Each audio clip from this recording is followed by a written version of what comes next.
আজকে এসেছি হলো এই ক্যাসেটের সার্ভিস করতে। আমাদের সার্ভিস হয়ে গেছে।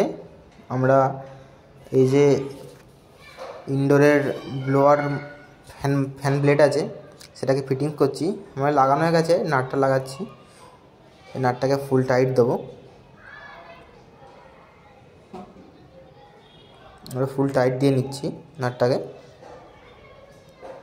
কারণ এটা যদি লুজ থাকে কোনো কারণে ঘুরতে ঘুরতে আরও লুজ হয়ে যাবে, তখন আমাদের রিভারবোরেটর ড্যামেজ করতে পারে। এদিকে আমাদের ব্লোয়ার ফ্যান ব্লেডটাও ভেঙে যেতে পারে। দুটোই খুব গুরুত্বপূর্ণ জিনিস আমাদের রেফ্রিজারেশন সাইকেলে। দুটোর মধ্যে যদি একটা কোনো একটা ড্যামেজ হয় তাহলে আর প্রপারলি কুলিং হবে না, আইস ফর্ম হবে, আরও নানা রকম প্রবলেম শুরু হবে।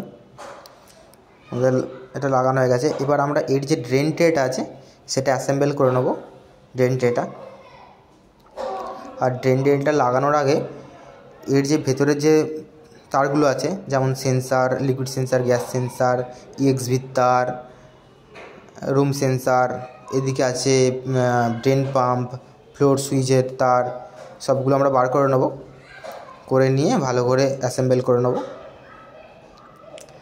আর প্রপারলি আমরা এই যে স্ক্রুগুলো আছে প্রপারলি টাইট দেবো, না হলে এদিকে জল পড়ার ইস্যুগুলো শুরু হবে, যেমন জল ড্রপিং, ঠিক আছে, জল লিকেজ, এইসব প্রবলেমগুলো শুরু হবে।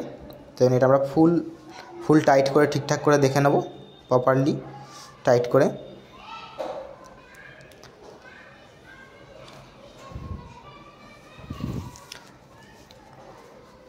আজকে আমার সঙ্গে 3 জন আছে টোটাল। এখানে অনেক মেশিন সার্ভিস করার আছে, সবাই মিলে একসঙ্গে হাত লাগিয়ে কাজ হচ্ছে।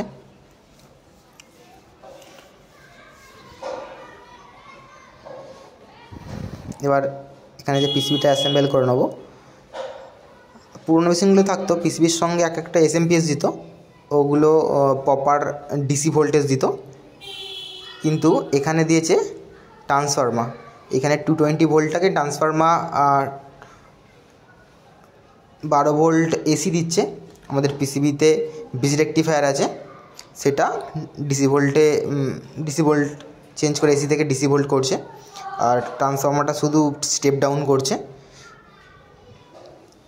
এদিকে পিসিবিটা ফুল টাইট দিয়ে নেওয়া হওয়ার পরে এবার এর যে কানেকশানগুলো আছে, যেমন ইএক্সভি আছে, হ্যাঁ, রুম সেন্সার আছে, লিকুইড সেন্সার, গ্যাস সেন্সার, এগুলো লাগিয়ে নেওয়া হচ্ছে।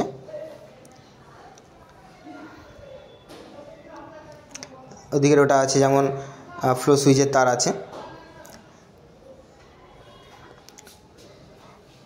সব লাগিয়ে নেওয়া হচ্ছে। এই হচ্ছে ফিটিংস প্রসেস, অ্যাসেম্বলের ফুল প্রসেস। এইভাবে অ্যাসেম্বল করতে হবে। আর মনে রাখতে হবে যেন কোনো তার ভেতরে না রয়ে যায়, নাহলে পুরো মেশিনটাকে খুলে আবার নতুন করে করতে হবে। ক্যাসেট মেশিনে সার্ভিস করতে খুব সময় লাগে না, কিন্তু এর খোলা পড়া এটাই বেশি সবথেকে সময় লেগে যায় আমাদের। আর ফিটিংসও ঠিকঠাক না হলে অনেক রকম প্রবলেম শুরু হয়। তাই জন্য এটা মাথায় রাখতে হবে যে স্টেপ বাই স্টেপ এটাকে অ্যাসেম্বল করতে হবে।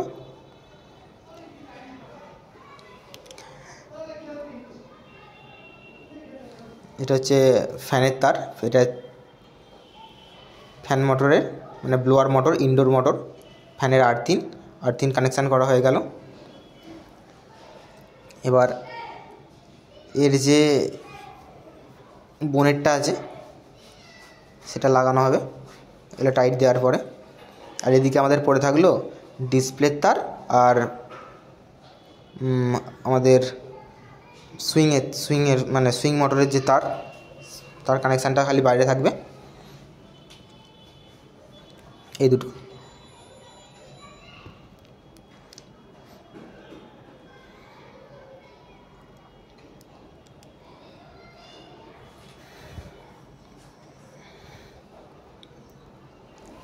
পিসিবির ঢাকাটাও ঠিকঠাক করে আটকাতে হবে, কারণ কোনো কারণে যদি জল পড়ে, যদি ভিতরে তার বেয়ে ভেতরে ঢুকে যায় তাহলে শর্ট সার্কিট হওয়ার সম্ভাবনা থেকেই যায়।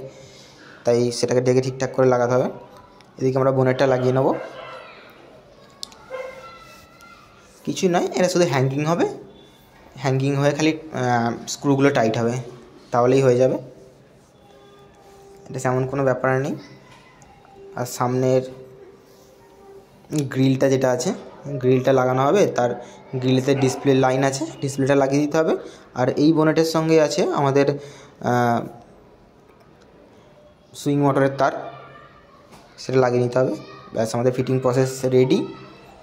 আর কারোর কোনো কিছু জানার থাকলে কমেন্ট করবেন, আমি যথাযথ উত্তর দিয়ে দেবো। আর এতক্ষণ সঙ্গে থাকার জন্য সকলকে ধন্যবাদ, আমার সঙ্গে ভিডিওটা দেখার জন্য অসংখ্য ধন্যবাদ সবাইকে। সবাই এরমভাবে সাথে থাকবেন, পাশে থাকবেন। আর যে ইউটিউবে এই ভিডিওটা দেখছেন, পারলে একটু প্লিজ সাবস্ক্রাইব করে দেবেন আর ফলো আর কমেন্ট করে দেবেন।